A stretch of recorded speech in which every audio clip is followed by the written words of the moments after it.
expression of one's views via music and writing is called pure talent. Welcome viewers, this is yet another exciting episode of the Your Time Show and I am Fatima Jawad. This is Better Future Productions and with me today on the Your Time Show I have a young woman who is venturing in the art of music.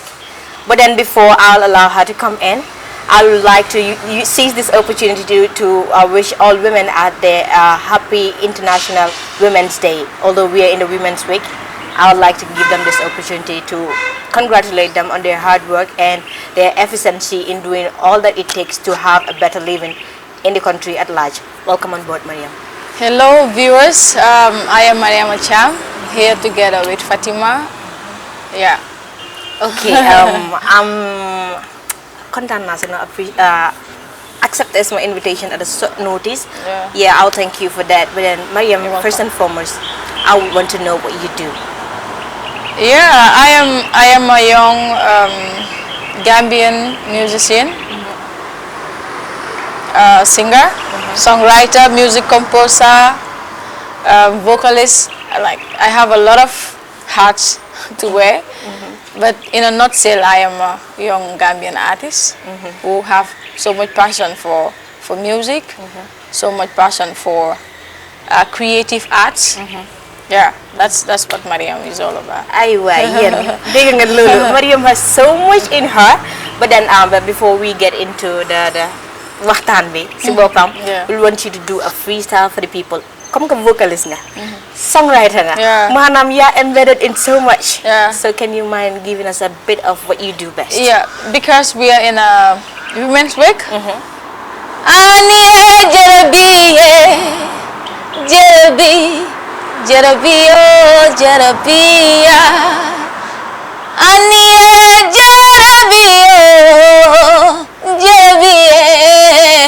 jarabiya.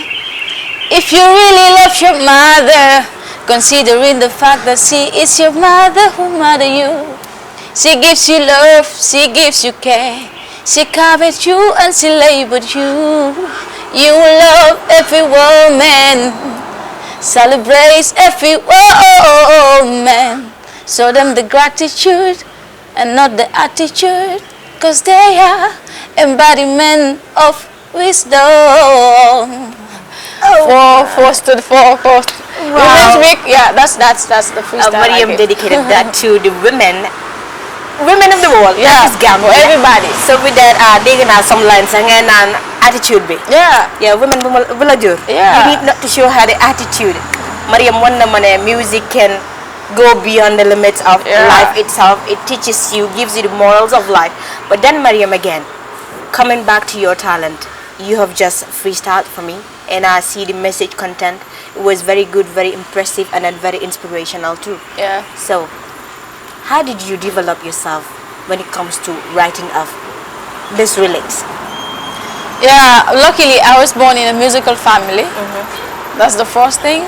And the other thing is I was so fortunate to study music, different from many Gambians. I was able to learn the A's and B of music. Like, I went to school to be able to spell my name and write. So I was so fortunate to study music with the help of Ibrahim Sise, Mohamed Sumare and the crew. And with the help of my brother Barham Acham too. I was able to study music. Yeah, and just with the passion I have for it, that is why I am able to write, read music, write music, and of course my own lyrics. Yeah, because I also went to school, and music is more of creativity. And if you really wanna do music, you have to have some compliments with you. So that is it. Okay. But then I'll come into that like nga music. Yeah. Not like nyanani. I studied. Can you clarify that part for me? Yeah, I studied music. Music is like them school first. Nursery school you learn A, B, C, D, E, F, G. I also go through the A and B's of music. Yeah, in a music academy. after madam in a vocal academy, janga voice. So I play piano too, not just sing, but I play instrument. Munon nga isi piano na nga prove guy, right? Because right Yeah. then But I know, like, well, many people know I play dama de muna play piano. I play it. Ñom xam nañu sax. So no need. man xam naa waaye yéen nag xaw ma ndax xam ngeen waaye man xam naa. Yeah. Mariam gis naa Gambians ñoo xamante ne like they're good in music, but then you saying that da nga dem school pour jàng music. We see people who they are doing music without going to the music school. So what is the difference? Lan mooy seen difference between you and them? Yow mi dem school music ak ñoom ñu ñàkk a dem school music. You know, it's a compliment. So right now, world bi fu mu tollu. Come like we have to go according to the time. Understand nga? So ku study with music.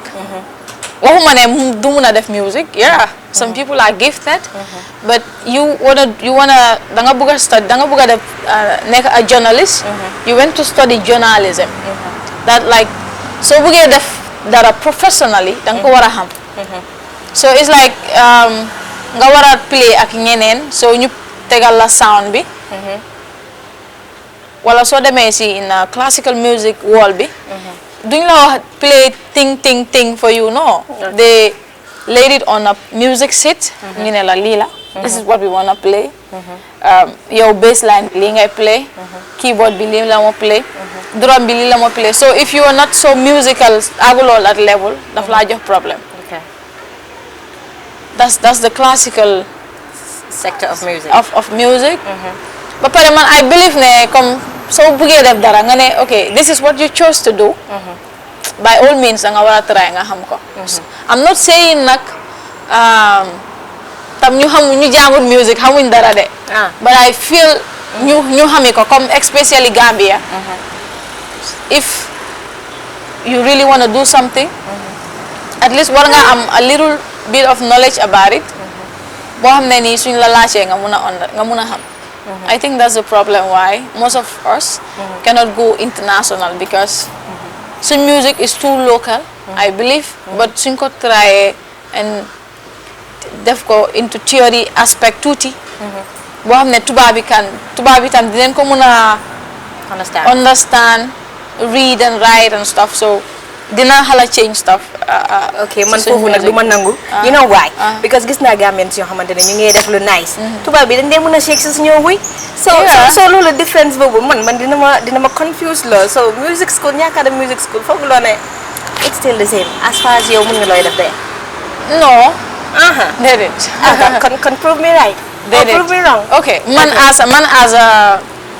as a musician, I went in a band boo xam ne xaw ma leen, I just met them right now. I have a song. Lan la it's like this is my song. Si kii bi laa ko play, si lii bi laa ko play. That will elevate my respect as a musician. That is talking to moromi musician am. Then may ñëw rek ma ne la waaw this is what I believe talent moom yàlla moo ko dee joxe. Understand nga? But it's very right, it's so correct pour nga jàng ko. You know? Like suñ xoolee the like of Sona Jobaate. Soo ko xool da nga xam ne kii nekkul talent rek moo ko fa yóbbu de dafa xam lu moo def. Comme nga xam looy def nga mun ko tam nga xam ko is very important. Comme like am baat bu ne ak mun a wéy is different. Te mun a wéy da nga koo jànga. So loolu la tam. Okay. Buga def music ak mun a def music is different. Okay, buga def music ak mun a def music. Every platform mu def. She must talk about Sona Jobaate. So we'll go for the short break and we are right back. We still continue with her.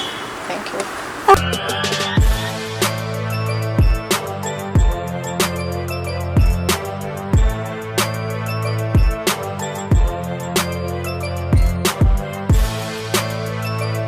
Freestyle.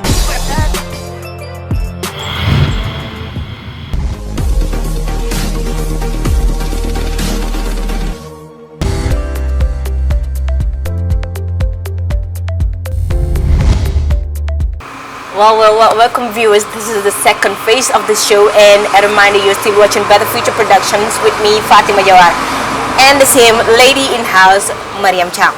Mariam, welcome to the second phase of the show. Thank you. Okay. yaa ngi baax te du maa ngi waaw mi ngi baax fu ñu saboon mooy ne am baat bu baax am baat bu neex ak mun wuy dañ utee and she was talking about Sona Jobaate now Mariam man gis naa ne yow almost all platforms boo dem yow da nga dee nekk di wax si Sona xanaa looy wër si Sona bës ngay uddi wala lan Oh. okay I just adore this woman. Okay. I just like her okay for the fact that she's representing Africa and representing Gambia. Si boppam. Xam nga der bu weex la. Su ko neexoon study na music. okay Su ko neexoon mu dem def beneen music. okay Ba dafa jël suñ music bi. Mu def ko with the kora and all. Like mu ngi represent African culture and Gambia si boppam. Wow. That's man mom. I just want to be like her. oh my That fu mu nekk in music, in the classical music zone, man foofu moo nekk sa place na suma vision, yeah.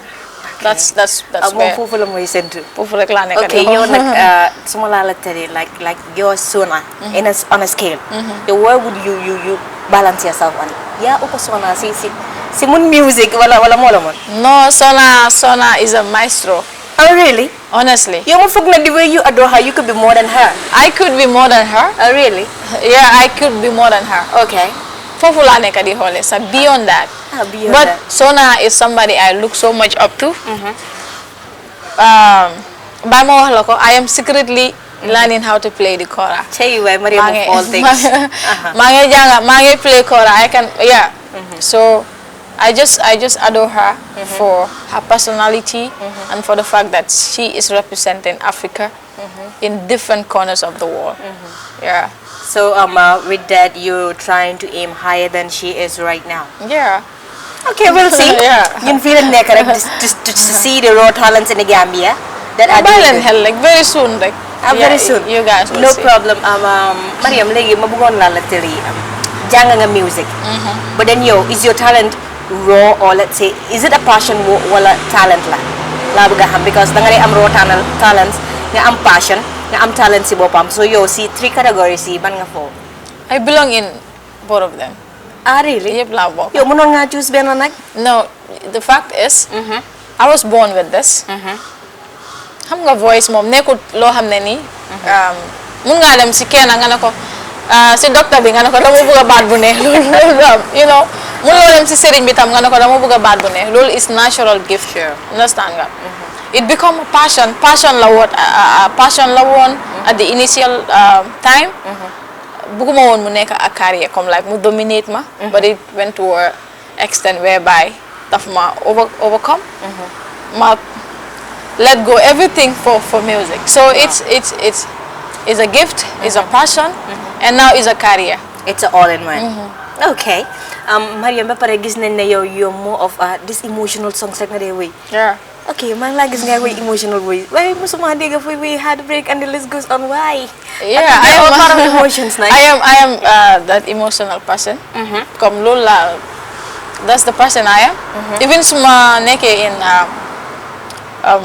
some mood. Suma bëggee feel ko wala suma bëggee joy sax I have to sing. Suma wéyee rek. That's how I jooy loola pour nga mën a wéy No, it's come like okay I am in a sad environment. okay Suma bëggee joy ko ma bëgg a joy. Ease myself out. Dama wéy suma wéyee rek. That's how loolu la dee génna. And most of the time I feel like so connected with yeneen nit yoo xam ne nii sax perhaps dof yi la. Because sometimes when I am in the midst of them most of the time dama dee wéy so dangaa gis maa ngi wéy di wéy su ma stoppé ñu naan ma wéyal. So I feel that ñoom from my voice gars ñu ngi ease a little bit and xaj na maa ngi leen di asi back to consciousness oh my su nekkee is a second sax so that's why man moom I am an emotional person comme ba pare I heard this ñu ne wéy su amut ndeysaan loolu moom nekkut wéy really yeah kon wuyu ñu naan I love you ak non foog mu am ndeysaan da ko dee bàyyi xel de ay waay foog mu am fenn foo xam ne dugal na la si sa xol bi like okay yeah way Maria man sama cameraman yi ñu ngi smile like man xaw ma ndax emotional la party wax ni wala nekk di smile I don't know ñoom xam nañu sax way moom su amul ndeysaan moom comme foog nga feel ko si sa xol bi so yeah sure loolu moom it's true but then dama dee bàyyi xel like sa message content bi usually it's something that is happening wala loo xamante ne daal it's a part of us yeah so maa ngi sóoraale tam ne I have a lot of fans yoo xam ne nii ay mag leen okay they are so respectable te bëgguma tam gars yi di gis benn image si Mariama boo xam ne nii du leen ne understand nga te soo bàyyi xel ñun suñ music mag yi gars yi den dem ba def nii they don't listen to us so ma ne waaw man su ma woy at least bëgg naa maga xale yëpp ñu déglu ma and yeah so maa ngi consider both the old and the young generation tam pour gars yi ñu bàyyi xel the music is the fastest agent for change boo xam ne nii comme like soo demee ba nga woy rek da nga war a sóoraale loolu soo gisee ñoom Youssou Ndour Baba Maal and the likes lu tax still now nit yi mënuñ leen a fàtte is because gars yi den woy yoo xam ne nii still now that they remind people of some great moments in life so yooyu laa dee put into account anytime I hold this pen to write a song loolu laa dee remember all the time waaw daa ma delloo la back si sa waxi mi ne mag yi dem nañ ba def nii toog dañ dee déglu suñ music si lu tax nga wax loolu comme like suñ music right now amut origin yeah doesn't have an identity comme it's sad to say that waaye suñ music bi amut identity comme ban anam because gis nañ fi Gambia na am na boo ne mbëggeel am na beneen am na si waaye doo music da ngaa name artist okay da nga waroon a name benn catégorie nga ne this Gambian music nga limal ma ay perhaps ay 25 ba da ngaa lim benn rek okay da ngaa gis most of us are trying to imitate other people culture okay léegi dama wax ñooñu seen tur rek ñuy imitate non lu tax loolu no I don't man nekkuma tooñkat te ñemewuma so bii du tooñ nag bi the other thing the thing is we don't have an origin amuñ identity soo gisee you listen to Ghanaian music nga xam ne straight this is a Ghanaian music nga déglu Indian no doubt da nga xam ne this is this Indian or you listen to Gambian music yaa ngi wax moom la wala du moom okay léegi originality bi lan ak lan lañ fàtte the culture the culture xam nga when you talk about language is a number one symbol for culture because music is a language of feeling music is a universal language nga woy si bambara woy si soose woy si bla bla bla bla but dafa am loo xam ne nii the moment mu bokk si music bi rek people suñ ko dégluwee rek dinañ xam ne this is where it belongs the Gambia we have a very rich and diverse culture a mixture of different languages sóoraale loolu plus our value our own instruments di ko boole like nam am color daal color boo xam ne ni will show like this is something from Gambia but then in the music market world faguloo ne nga jël culture prioritize ko so much that affects us international image you see this ñu ngi compete for the international you see this ñoom the likes of Salif Keita likes of Baba Maal ñoo xam ne they will win ay Billboards awards yoo xam ne any of suñ artistes yi nekk di jóg right now nii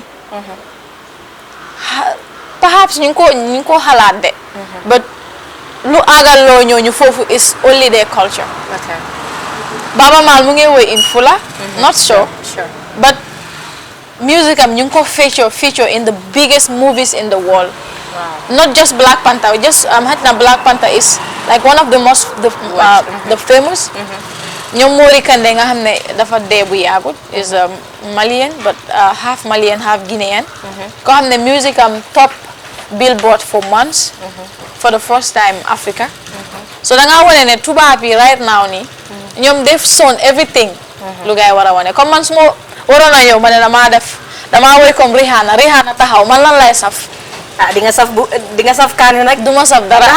You have your uniqueness dari. No, did it. No, for me. Come small on away like, huh? Man luma saf Rihanna. Dengan soft lenan nag. No, duma saf dara. No, dengan soft. I just have to show myself. Okay. This Beyonce latest album ambi. So ko neexon mu daan feature ñoom guy ñoom Rihanna, Meek Mill and stuff, but dafa feature our African. Yeah. So just to show ne come dafa need some cultural diversity in music am asifa lu es. Ta lu es lolu the new thing is only found in Africa. Sure. So mo mine we have something, we have a great thing here. It's dafa just depend how we naka leen ko defaree in a way boo xam ne nii mun nañ ko sell to the outside world. Man noonu laa ko gisee moom noonu la ko gisee waaye man gisee wu ma ko noonu. Nekk ak sa gis-gis. Another break. We are right back. We still continue with the young lady, yeah?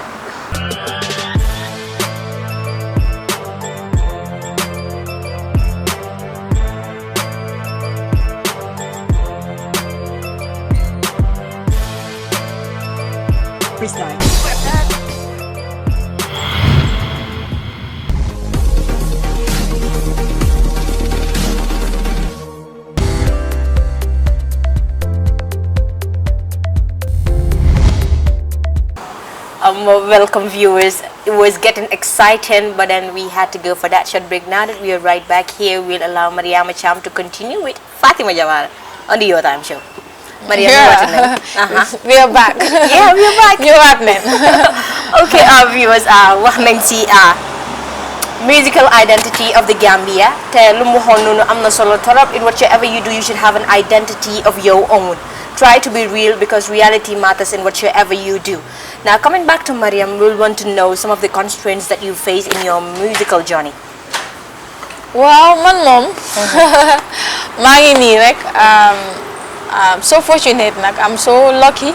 I have a brother, like my family. Boo xam ne nii ñoom xam nañ music. They know how things work a bit.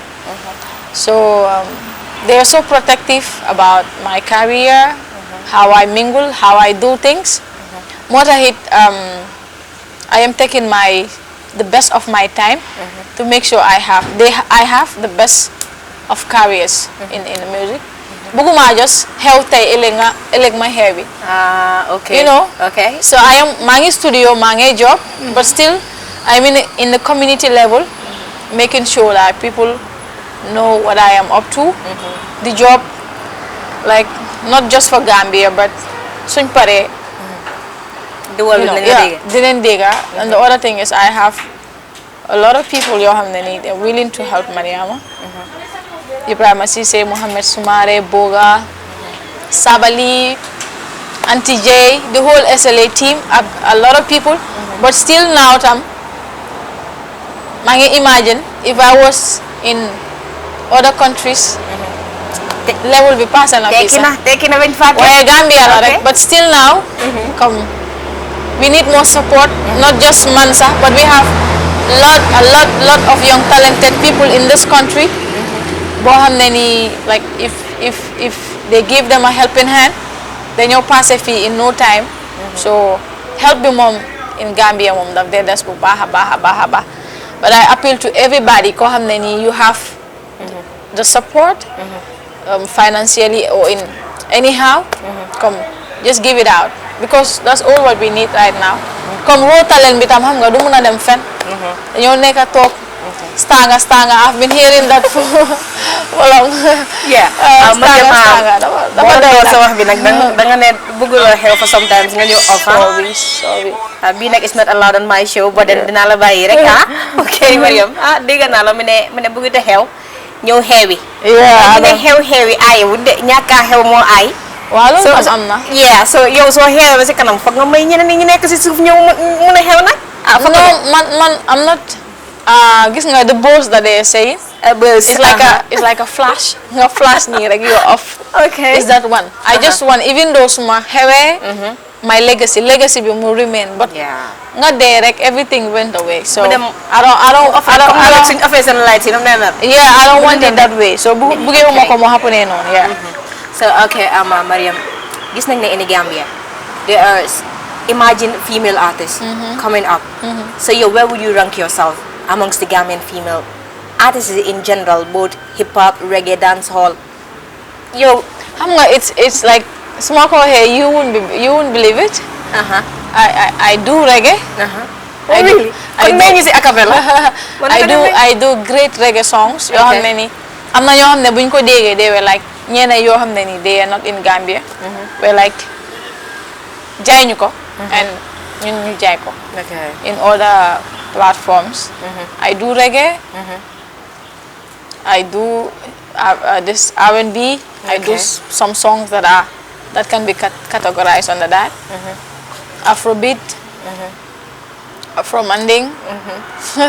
Léegi Mariam yaa ma neemal lu bari nag wax ma yaay bés wala yaay second bés wala yaay non wax ma rek they know comme gars xam nañ daal non ñoom yàgg na ñoo xam nag waaye léegi dañ bëgg pour mu réel fii rek xam nga the thing about Mariam is like man I've not presented myself to the Gambians fully comme Gambians they just heard of Mariam but they don't know me in detail. Come like perhaps some projects su génnee out there. You gis the different colors you for mix. Si la gars yi di xam ne waaw ok kii lii la amee si moom mu ko denca. Baax na waaw baax na Gambien si ñu ngi ko xaate nañ ko gis. waaw Mariam ok bëggoon naa rek nga may ñu tuuti si reggae bi kon que Mariam moom yëpp lay def léegi may ñu si reggae bi rek tuuti rek. na toes chase for the love and chase for the life. What you got in our fingers you can justify that. Justify. Every day we gotta glorify him. Glorify. That's the way we gotta clarify things. Wow. That's just a boobu neex na ba noppi Mariam. Léegi man amoon naa question bi waaye xam naa ñu bari nag ñu ngi seetaan ñoom it am nañ question bi foo gis Mariam Cham the dress come like a woman dafa dress in an opposite gender dress code that they use most of the times lan mooy the secret behind that dress code xam nga ku nekk have your own style loolu tam mu ngi fa and the other thing is like man I want to focus man I don't want anything to distract me from my career so I thought come my way of dressing will at least cool ñeena yi you know cool ñeena yi and then let me concentrate really cool bi loolu doo ko leeral tu rek no I just want them pour cool ñeena yi I just want to concentrate on my career for now and I just feel like I just want to be different man noonu laa mel I'm this person ko xam ne is always I'm just in my natural way noonu laa mel at home anywhere wow no it's good to be natural and be real in whatever you do Mariam moom ku ko gis rek di nga xam ne that is how she dress with the dreads yi I am a rasta so yaa ngay gis so man nag like naa loolu a lot about you wow viewers Mariam is a part of the Be a Star show in the Gambia organized by Afrisal. If you want to vote for her kindly send the number 11-21010 Mariam will talk on the Be a Star show be with you now yow being a celeb xam nga right now celebrity nga waaw nga gis sa bopp si competition boo xamante ne di nga gis people boo xamante ne comme they are not that exposed ñu nar a bokk platform ak yow how do you feel experience rek la maa yokka and the biggest thing is like meeting new people knowing new people it's never too late to grab something xam nga I'm never too big for that understand nga and I think every opportunity every platform matters at the initial point moom maa ngi doon wax ne I'm not gonna go but I have a lot of people yoo xam ne nii demal I went there not because of the 5,000 sax de I just went there to prove myself which I am still not able to prove oh really kon dafa am la gën a garaaw no wane wu ma suma boppa no dama wane wut suma boppa I don't know why perhaps on Sunday inshallah waaye Mariam mu ne xaalis bi mu wut ko te ñun nag xaalis la ñëw wër yow nga ne xaalis bi mu wut la how come no I don't let me say this su nekkee music bi like Gambian music bi xaalis moo ñu fi teg konoon man bàyyi naa bu yàgga and how come because soo ko nekkee di hold on the money su nekkee money moo la nekk di motivate for something It's not paid. So konon man bay na bu yaga for other things. Oh really? Yeah. But then gis na artists yi ñu ngi drive these fancy cars, you have and hanga ñu ngi go to these luxurious places. So na len ci de légui la commencé di change. Léegi la commencé di change. Yes, but su nekkee ne like diga is xaalis bi kese la for Gambian music ñu bari bàyyi neen bu yaaga. Te si sa biir wax yaa ngi wax na like it's a new experience for you comme ngay go nga nekk si competition boo xamante ne on a platform with different people and ñoo xamante ne are not even exposed. With different people, different talents, and every day is a new day. Every day you learn. Okay, mënoon A nga lot of feel big things. because people already know Mariama Cham, so yow mënoon nga feel big ne nga ne comme ñii maanaam mbojo lañ mënuma bokk ak ñoom. Man dama tooy de xam nga loolu. Man I am ak noo gisee nii. man I am naturally I am like that. So about big celebrity man I don't care about that. So ñëwee suma koñ sax si nga xam loolu. I mingle with the same people I've been going with since my childhood. They are my friends still now. Yeah, I am this crazy person, and my biggest adventure is like meeting new people. Man, that's how I am. Go to places, make new relationship, make new friends. Come here. That's lola gonna like in my life. So going there, if I gonna ibis mo bud be right. Okay, Mariam, we are running out of time. Man bëggoon naa waxtaan bi gën a ëppali. So I will want you to give your last words and then hanga may ñu a cappella si tuuti million ba bi boobu. May rey man yooyu rek ñoo may ne. May ñu si boobu ak sa last words si. Yeah, I am just wishing every woman out there happy Women's Day because we are still in the week. So to my mom, to my sisters, to you, thank you. and to everybody, and to myself too. Oh yeah. Yeah. Yeah, women should be celebrated every day.